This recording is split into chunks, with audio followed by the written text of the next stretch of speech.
25일 새벽기도회에 오신 여러분을 환영하고 축복합니다. 오늘 우리가 함께 살펴볼 하나님의 말씀은 창세기 14장 1절에서 16절까지의 말씀입니다. 제가 읽어드리겠습니다. 당시에 시날 왕 아므라벨과 엘라살 왕 아리옥과 엘람 왕 그돌라오멜과 고임 왕 디달이 소돔 왕 베라와 고모라 왕 비르사와 아마드 왕 시납과 스보임 왕 세메벨과 벨라 곧 소알 왕과 싸우니라. 이들이 다 시딤 골짜기 곧 지금의 염해에 모였더라. 이들이 12년 동안 그돌라오멜을 섬기다가 제13년에 배반한지라. 제14년에 그돌라오멜과 그와 함께한 왕들이 나와서 아스드롯 가르나임에서 르바 족속을, 함에서 수스 족속을, 사외 기랴다임에서 엠 족속을 치고 호리 족속을 그 산 세일에서 쳐서 광야 근방 엘바란까지 이르렀으며 그들이 돌이켜 엠미스밧 곧 가데스에 이르러 아멜렉 족속의 온 땅과 하사손 다말에 사는 아모리 족속을 친지라. 소돔 왕과 고모라 왕과 아드마 왕과 스보인 왕과 벨라 곧 소알 왕이 나와서 시딤 골짜기에서 그들과 전쟁을 하기 위하여 진을 쳤더니 엘람 왕 그돌라오멜과 고임 왕 디달과 시날 왕 아므라벨과 엘라살 왕 아리옥 네 왕이 곧 그 5 왕과 맞서니라.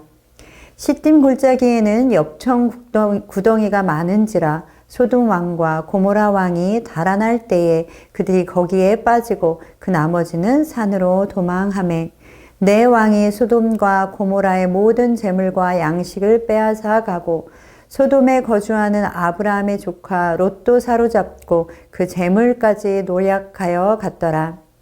도망한 자가 와서 히브리 사람 아브라함에게 알리니 그때에 아브라함이 아모리 족속 마브레의 상수리 숲을 근처에 거주하였더라. 마므레는 에스골의 형제여 또 아넬의 형제라. 이들은 아브람과 동맹한 사람들이더라. 아브람이 그의 조카가 사로잡혔음을 듣고 집에서 길리고 훈련된 자 318명을 거느리고 단까지 쫓아가서 그와 그의 가신들이 나뉘어 밤에 그들을 쳐 부수고 다메섹 왼편 호바까지 쫓아가 모든 빼앗겼던 재물과 자기의 조카 롯과 그의 재물과 또 부녀와 친척을 다 찾아왔더라. 아멘. 사랑하는 성도 여러분, 오늘 하루를 어떻게 시작하셨습니까? 무엇보다 위대하신 하나님이 우리를 보호하시고 인도하심을 기억하며 시작하시는 날 되시기를 소망합니다. 이미 우리 가운데 그리스도로 말미암아 승리를 주셨고 예수 그리스도의 승리는 우리의 승리임을 기억하시는 날 되시기를 소망합니다. 요즘 우리나라 내부적으로 정치와 경제도 너무 어려운 상황이고 민생도 안정이 되지 않고 참 복잡한 상황들이 많이 벌어지고 있습니다. 그런데 우리나라 내부적인 것 말고도 국제 정세를 보아도 정말 시끄럽고 복잡한 상황들이 벌어지고 있습니다. 우리가 너무나 잘 알고 있지만 전 세계가 코로나라는 큰 어려움을 겪었고 지금은 다시 러시아와 우크라이나가 전쟁 중에 있고 그것으로 인해 유가 가격도 올라가고 곡식의 가격도 계속 상승하고 있고 또 며칠 전에는 러시아 대통령의 딸이 죽었는데 그것이 우크라이나의 소행이라고 주장하면서 그냥 넘어가지 않겠다라고 선전포고를 하고 있습니다. 미국은 물가가 정신없이 상승해서 인플레이션을 방지하는 그 정책을 만들어서 미국의 물건을 팔고 싶은 나라들은 미국의 공장을 짓고 미국 사람들을 고용하도록 하는 정책을 쓰고 있습니다. 중국과 미국은 여전히 힘겨루기를 하고 있고 참 조용할 날이 하루도 없는 것 같습니다. 그런데 이런 국제 정세는 그냥 다른 나라의 이야기가 아니라 우리나라에도 아주 큰 영향을 끼치고 있죠. 아브람 시기에도 정말 국제 정세가 복잡했습니다. 강대국끼리의 힘겨루기가 장난이 아니었습니다. 오늘 말씀을 좀 함께 볼까요? 아브람이 살고 있는 이 지역에 강대국끼리의 힘겨루기인 전쟁이 벌어졌습니다.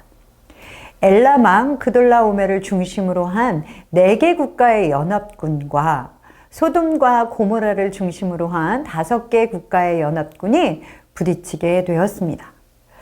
여기서 그돌라오멜을 중심으로 한 4개 나라의 연합군이 승리를 거두었고, 그래서 5개 나라가 4개의 국가의 연합군을 섬길 수밖에 없게 되었습니다. 세상에는 강한 나라가 약한 나라를 지배합니다. 그것이 당연한 것이라고 생각합니다. 강한 힘을 가진 세력이 약한 세력을 지배하죠. 돌보고 배려하는 것이 아니라 그것을 지배합니다. 그렇기에 이 세상은 고통이 끊이지 않습니다. 착취와 폭력과 전쟁, 그리고 고통과 슬픔과 죽임이 끊이지 않습니다. 그런데 아무 말 없이 12년을 섬기던 소돔과 고모라 연합군이 갑자기 4개 국가 연합군을 배반하고 더 이상 그들을 섬기지 않겠다라고 하는 일이 벌어졌습니다. 그것을 가만히 조용히 볼 나라들이 아니었죠. 그돌라오멜 연합군은 거기서부터 시작해서 르바 족속, 수스 족속, 엠 족속, 호리 족속, 많은 족속들을 치고 파죽지세로 나라들을 정복해 나갔습니다. 그리고는 자신들로부터 독립하겠다라고 하는 소돔과 고모라를 중심으로 한 나라들과 다시 전쟁을 벌일 준비를 했습니다. 이들은 2번째 전쟁을 준비하는 것입니다. 소돔과 고모라를 중심으로 한 연합군도 이번에는 순순히 당하지 않을 각오로 얼마나 단단히 준비했겠습니까? 그런데도 전쟁의 결과는 그들이 원하는 대로 되지 않았습니다. 소돔과 고모라를 중심으로 한 연합군은 이번에도 전쟁에서 패하게 되었고, 본문 10절 말씀에 보면 소돔 왕과 고모라 왕이 도망가다가 역청 구덩이에 빠졌다라고 말씀하고 있습니다. 그리고 그들은 모든 재물과 양식을 다 빼앗겼습니다. 본문 12절의 말씀에 보면 또 그 당시 소돔에 거주하고 있던 아브라함의 조카 롯도 잡혀갔고 롯의 재물들도 다 빼앗겼다라고 성경은 말씀하고 있습니다. 롯도 그저 사로잡힌 포로 중 하나가 되어버렸습니다. 롯은 우리가 잘 알고 있지만 자신의 이익을 위해 아브라함을 버리고 소돔을 선택해서 갔던 사람입니다. 힘과 부의 논리를 따라서 눈에 좋게 보이는 것을 선택했지만 그 힘은 롯을 지켜주지 못했고 롯은 모든 것을 잃어버리고 잡혀가는 신세가 되었습니다. 이것이 힘의 논리를 따르는 사람들의 결과입니다. 성경은 아브라함이 살고 있는 주변 지역의 국제 정세를 자세하게 말씀해주고 있습니다. 이 돌아가는 판국을 보아하니 힘의 논리가, 강한 세력의 논리가 세상을 지배하는 듯 보입니다. 세상의 힘과 권세의 사람들은 굴복하고 그 아래의 모든 것을 포기해 버립니다. 아니, 그 힘의 논리의 수레바퀴에서 사람들은 헤어나올 수가 없었습니다. 힘이 약한 나라의 사람들은 재산과 양식을 약탈당하고 사람들은 목숨을 잃고 살아남은 가족들마저 끌려갔습니다. 그러니 어떻게 강한 힘이 지배한다는 세상의 기준과 방식대로 살아가지 않을 수 있겠습니까? 그리고 누구든지 이 강한 힘을 가지려고 하는 것 아니겠습니까? 여기까지의 말씀을 보면 하나님은 이 국제 정세에 개입하지 않으시는 것처럼 보입니다. 그리고 그 세상에서의 하나님의 사람들은 너무나 미약한 존재처럼 보입니다. 강대국의 틈바구니에 끼어서 꼼짝 못하는 유약한 존재들처럼 보입니다. 그러나 사랑하는 성도 여러분, 하나님이 개입하지 않으시는 것이 아니라 세상이 하나님의 개입하심과 하나님의 다스림을 알지 못하는 것입니다. 또한 하나님의 사람들이 쓸모없는 미약한 존재가 아니라 하나님께서 연약하지만 하나님의 백성들을 사용하셔서 하나님의 일을 이루어 가시는 것입니다. 그리고 연약한 사람들을 사용하심으로 강한 자들을 부끄럽게 하십니다. 본문 13절 말씀에 보면 어떤 히브리 사람이 와서 아브람에게 롯이 잡혀갔음을 알려주었습니다. 그러자 그 말을 들은 아브람은 자신의 집에 준비하여 길러낸 사람 318명을 이끌고 롯을 잡아간 사람들을 뒤쫓아갔습니다. 세 번째 전쟁이 벌어진 것입니다. 그런데 이 전쟁은 계란으로 바위치기와 같은 전쟁이었습니다. 318명여 적은 숫자는 아닙니다. 또 아브람이 개인 군사들을 아무리 잘 훈련시켰다라고 하더라도 한 나라도 아니고 4개 국가의 연합군과 그것도 지금 이 지역의 패권을 잡고 있는 군대와 싸워서 전쟁에서 이긴다라는 것은 불가능한 것이었습니다. 거기다가 롯을 도로 찾아온다고요? 그것은 말도 안 되는 일인 것입니다. 그런데 아브람은 조카 롯이 잡혔다라는 소식을 듣자마자 머뭇거림도 없이 롯을 찾기 위해 단까지 군대를 쫓아갔습니다. 그리고는 15절과 16절의 말씀을 함께 보겠습니다. 그와 그의 가신들이 나뉘어 밤에 그들을 쳐부수고 다메섹 왼편 호박까지 쫓아가 모든 빼앗겼던 재물과 자기의 조카 롯과 그의 재물과 또 부녀와 친척을 다 찾아왔더라. 아멘. 사랑하는 성도 여러분, 결과는 어떻게 되었습니까?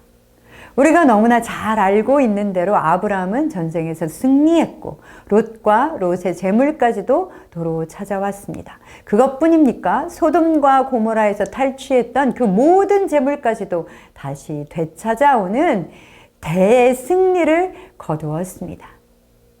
세상의 힘의 논리로는 상대가 되지 않는 게임이었고 세상의 관점으로는 점잖은 말로 어리석다라고 밖에는 말할 수 없는 전쟁이었습니다. 그러나 이것이 바로 하나님의 일하심이며 하나님이 우리에게 주시는 승리입니다. 여러분, 이 승리를 기억하시며 여러분의 승리로 취하시는 여러분 되시기를 소망합니다. 하나님께서는 우리를 그저 겨우 이 세상에서 버텨내도록 도우시는 것이 아니라 승리, 그것도 대승리를 거두게 하시는 것입니다. 이것이 하나님의 백성들이 누리는 승리입니다.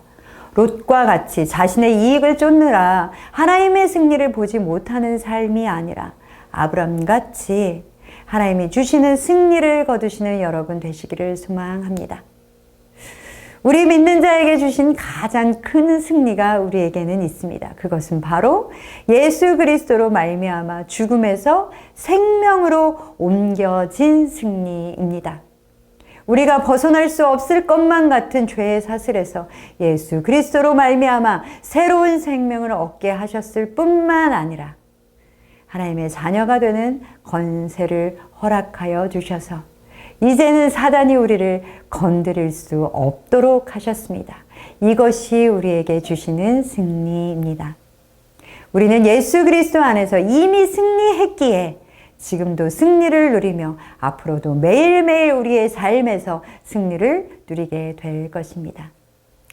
우리의 싸움은 혈과 육계에 속한 싸움이 아닙니다. 그렇기에 이미 예수 그리스도로 우리에게 승리를 허락하셨음을 믿는 이 믿음으로 싸우시는 여러분 되시기를 소망합니다. 우리에게 주신 승리는 누구도 빼앗아 갈 수 없습니다. 사랑하는 성도 여러분, 오늘 하루도 하나님의 승리를 누리시며 선포하시는 날 되시기를 소망합니다. 사랑하고 축복합니다.